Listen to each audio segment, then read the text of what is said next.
Hello and welcome back to Filling in the History. This is going to be episode 4. We are going to be in the Joseph Smith history today, a little further into the story. We've got a lot of really fun stuff for you today, and I keep talking about we. It's really just me, the royal we. A lot to talk about today. So I hope I can fill all this in. I went down a few rabbit holes, and I think in the last episode talking about the first vision, there was a lot of things that just kind of went on, but I just wanted to be sure that all of the information was out there. And this one is no different because we're going to be talking about a couple of things. We're going to have 5 parts today. The last part being a little bit more of kind of less on the factual side, more, again, kind of maybe just an opinion piece on this. But we're going to talk about a couple of things that are very important in Latter-day Saint church history. So now we're going to get into some stuff that's kind of on the strange side for a 21st century audience. So our 5 parts today: Moroni. We're going to talk about the hill Cumorah. We're going to talk about the 4 years in between when all this stuff happened and the plates come into Joseph's hands. A little segment called Mr. Harris Goes to New York. And then after that, we're going to be, the final segment is going to be on Alvin Smith and Joseph Smith Sr. So those are the major talking points today. So I'm going to jump right into it because I want to make sure this is concise. So I hope you enjoy this. There was some really fun stuff, and this is one of the reasons why I really love the Joseph Smith papers, and I hope this works out. So a little nervous about this one. I did a lot of research on this one this week. So anyway, so part 1, Moroni. Moroni, for maybe the non-believing audience, or if you're not as familiar with our ways and our people. So on top of every temple, most temples, this started with the Salt Lake Temple, you have a golden statue of more or less a man in a kind of a flowing robe with a horn, and it's usually facing east. Not always, but usually facing east. That is what we call the Angel Moroni. It's the statue of Angel Moroni. It was designed, I believe, originally for the Salt Lake City Temple. And the reason why this is such an important part of it, and a lot of people have wondered, oh, that's Mormon or something like that.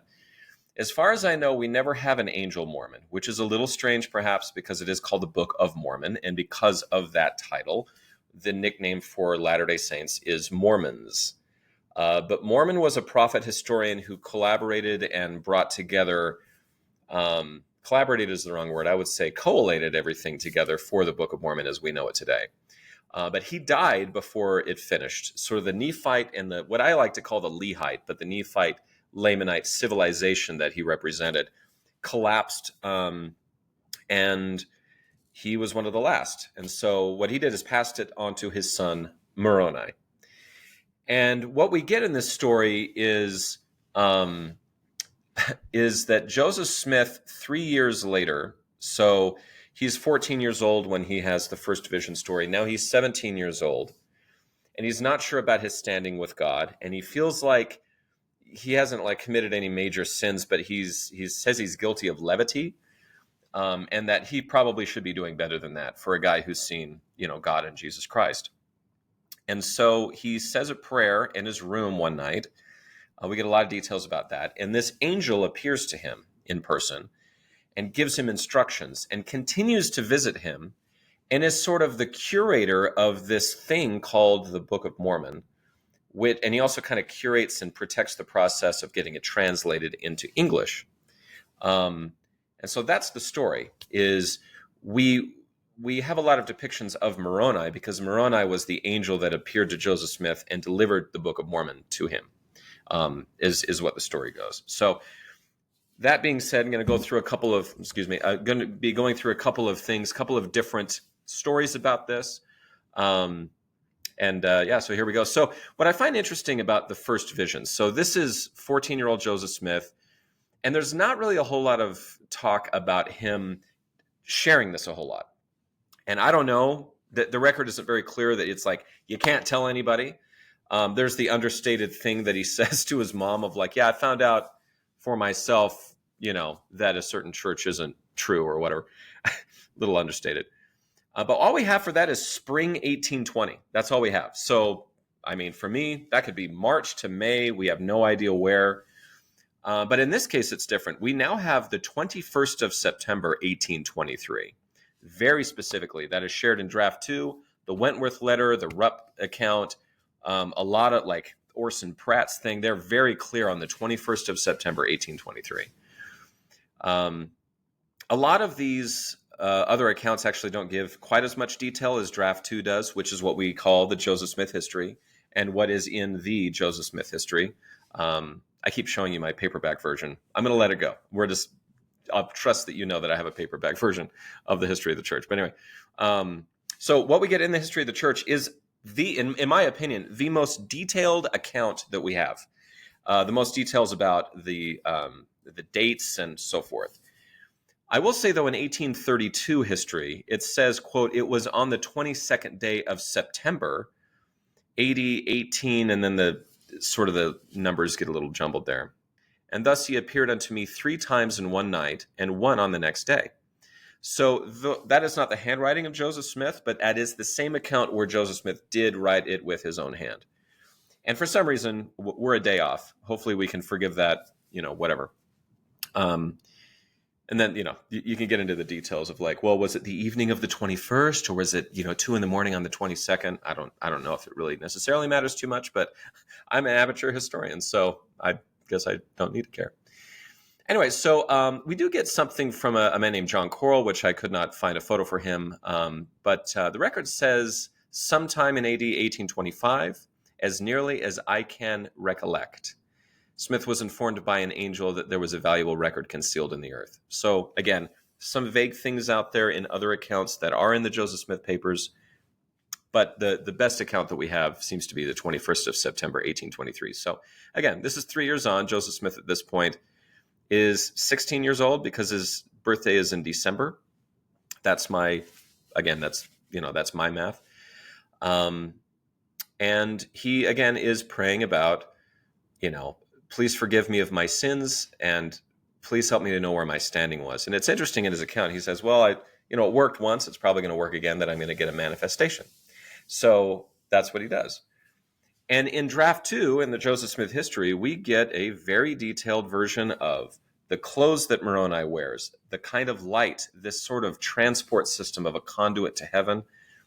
We get the fact that, it seems like he can see his chest and kind of can tell that he's not wearing any other clothes underneath his angelic robe, which is very white. His head is bare. He doesn't have anything covering his head. His hands are bare. His feet are bare. And he comes to Joseph Smith and never touches the floor. So there's a lot of details there about him. We don't get a description in 1832 accounts. So this is, that's Joseph Smith's own handwriting with others. We don't get any description in the Wentworth letter. We don't get any description in the Rupp, the Ecclesiasta. I'm not going to brutalize that anymore. But anyway, the book that he wrote about Christian churches. Besides the fact that there was a glorious person, the angel had some glory to it.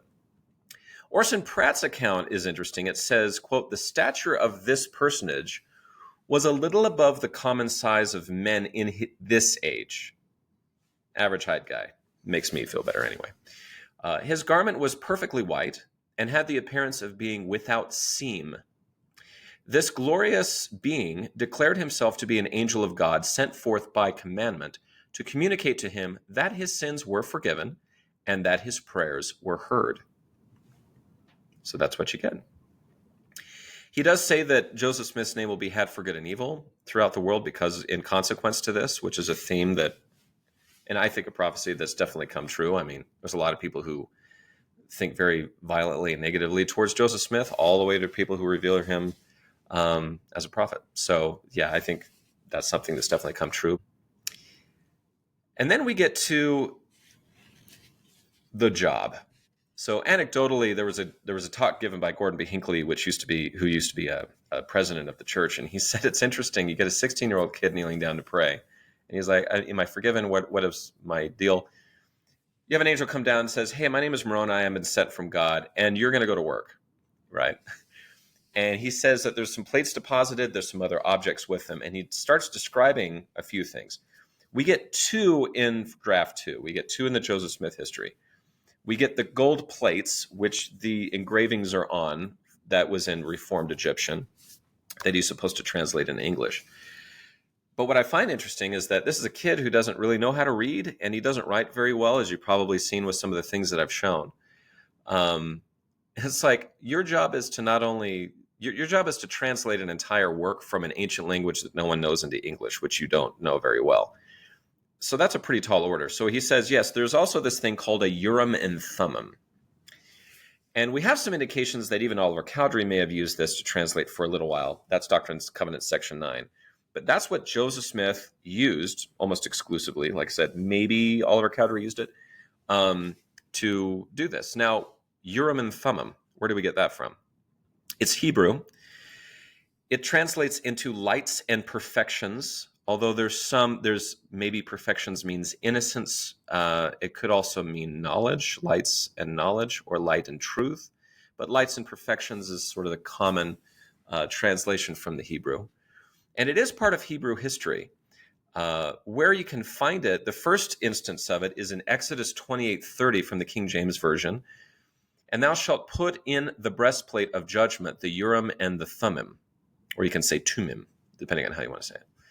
And they shall be upon Aaron's heart when he goeth in before the Lord. And Aaron shall bear the judgment of the children of Israel upon his heart before the Lord continually. So there's all these stones on this ephod, or this breastplate, and each one of the stones represents a tribe of the house of Israel. And then in it, so a lot of people would say maybe there was a pouch behind it or a container. That's where this Urim and Thummim would be placed. And in the Hebrew tradition, they were two stones. One was Urim, one was Thummim, right?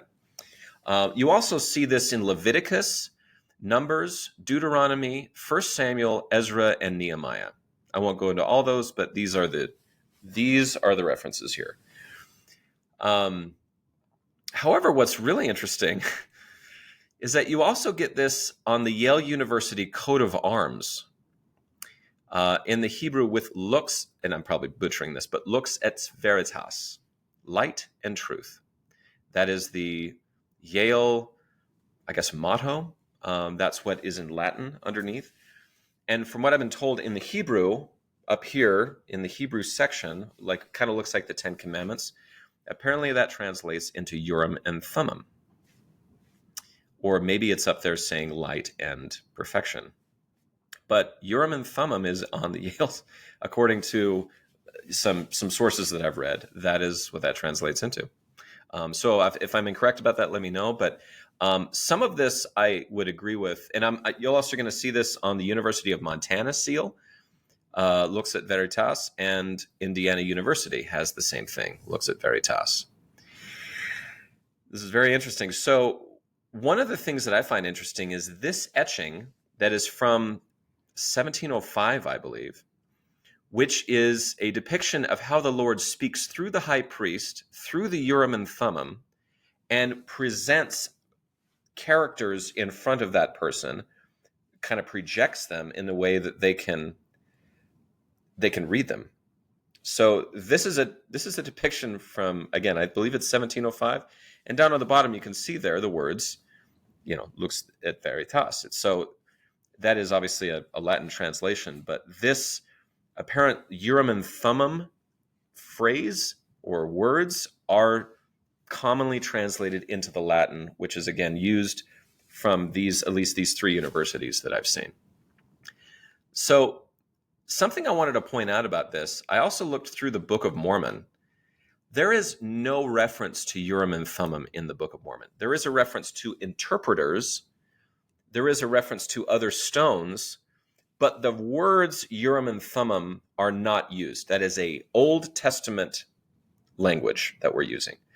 It is very heavily used in the Doctrine and Covenants, in the early stages of the Doctrine and Covenants, because Joseph would use the Urim and Thummim not just to translate the Book of Mormon into English, but also would inquire, as they would say, they would inquire through the Urim and Thummim and gain answers to revelations. And I'm going to get into the details of that a little later on, but this is a very interesting and a very strange thing for some people to accept. So I'm going to get into some more detail about that.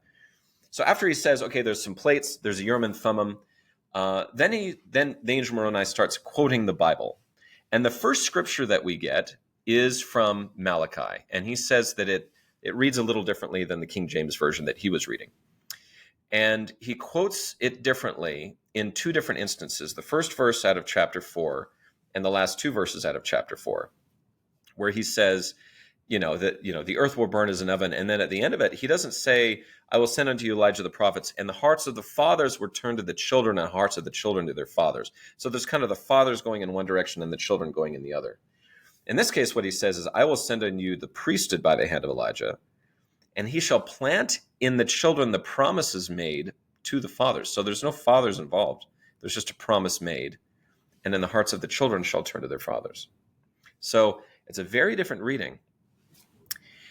Now, what's interesting about this is, and I wanted, again, a huge, enormous gratitude and shout out, whatever you want to call it, to the Reorganized Church of Jesus Christ of Latter-day Saints and the Community of Christ. I know they've gone through name changes, but that organization, in whatever word they're using right now, which is, I believe, the Community of Christ, has done such an enormous effort that is something I am immensely grateful for.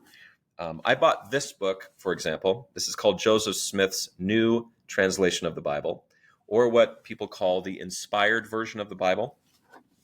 This is a book that I bought in Nauvoo. That is the Joseph Smith translation. And thanks to the Community of Christ, we still have this. And it's enormously important to the Latter-day Saint faith as well as to the Community of Christ.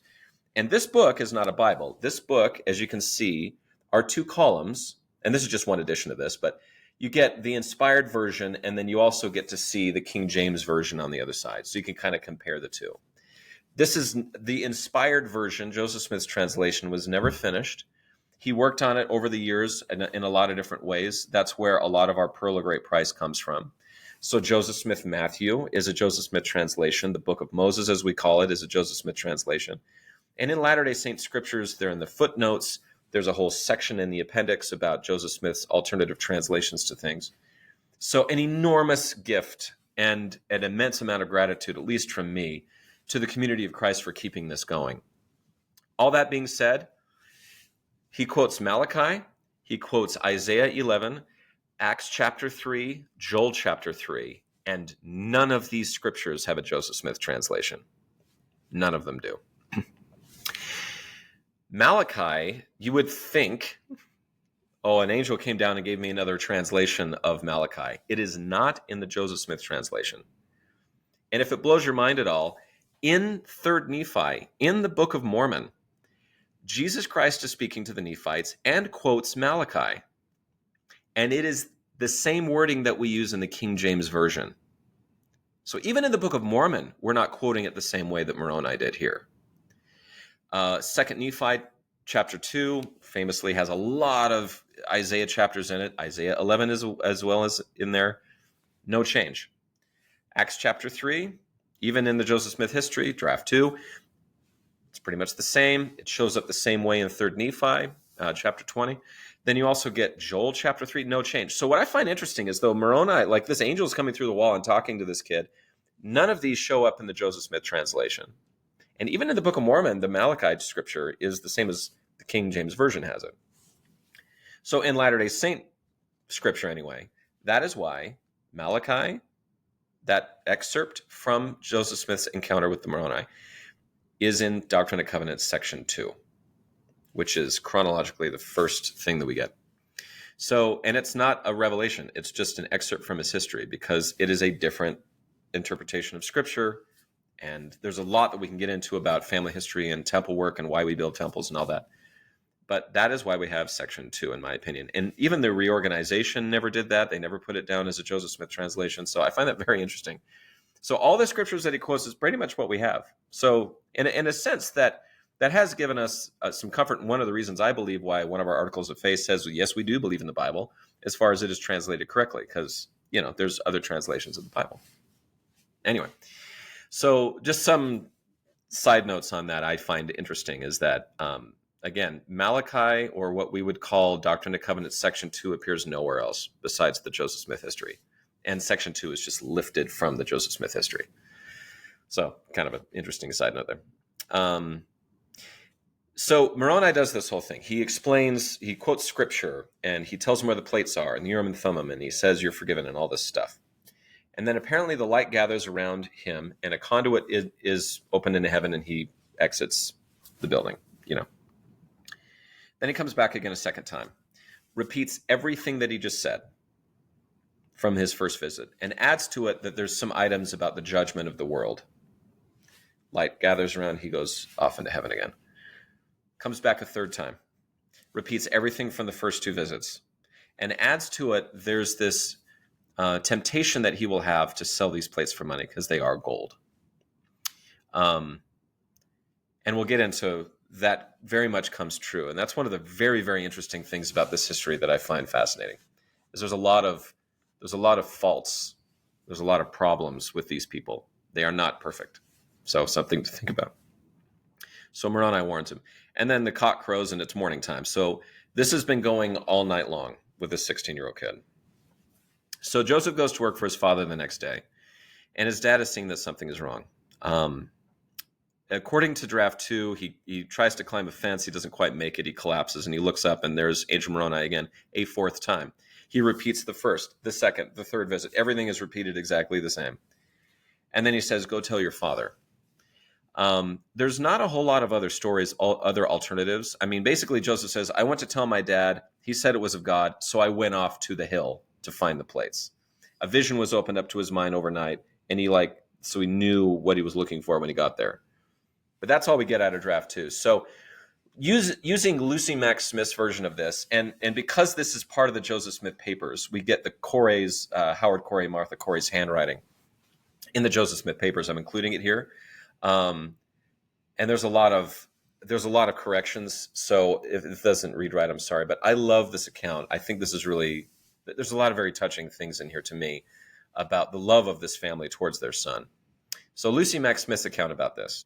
The next day, he and his father and his brother Alvin were reaping in the field together, when suddenly Joseph stopped and seemed to be in a deep study for some time. Alvin hurried him, saying, Joseph, we must keep to work, or we shall not get our store task done. Joseph worked again diligently, then stopped in the same way again, a second time. When Alvin, his father, I think that means and his father, saw that he was very pale, and urged him to go to the house and to tell his mother that he was sick. He went a short distance till he came to a green sward under an apple tree, where he lay down on his face, for he was so weak he could go no farther. The personage whom he saw the night before came to him again and said, Why did you not tell your father what I told you? Joseph said he was afraid his father would not believe him. He will, said the angel, believe every word you say to him. He then told you, when you get the record, take it immediately to the house and lock it up as soon as possible, and let no one see it till it is translated, and then show it to such as the Lord chooses as a witness to the world.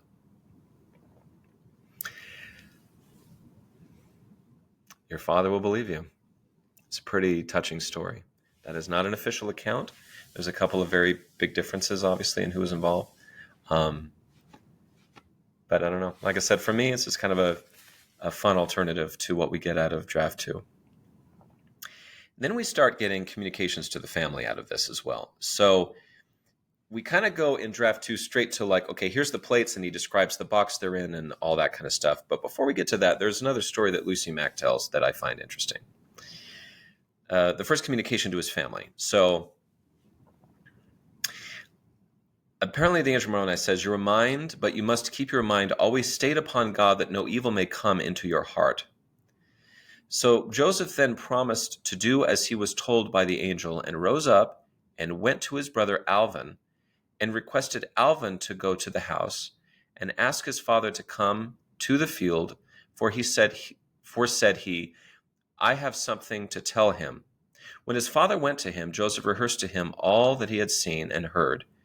When they came into the house that in the evening, they made known to the whole family the wonderful things which Joseph had made known unto him and them.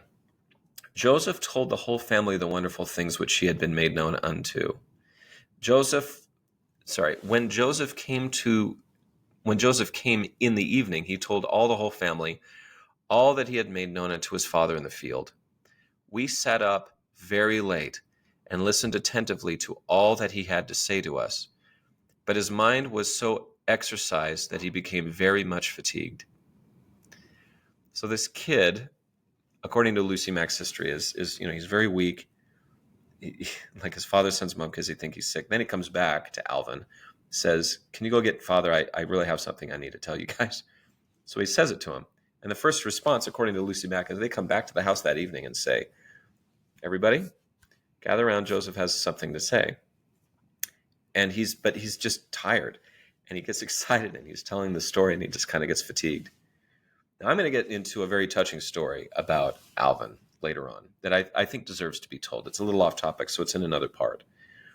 But Alvin, as you may or may not know, actually dies of basically a calomel gets lodged in his stomach as a doctor is trying to help him with some stomach issues that he has, and it winds up killing him.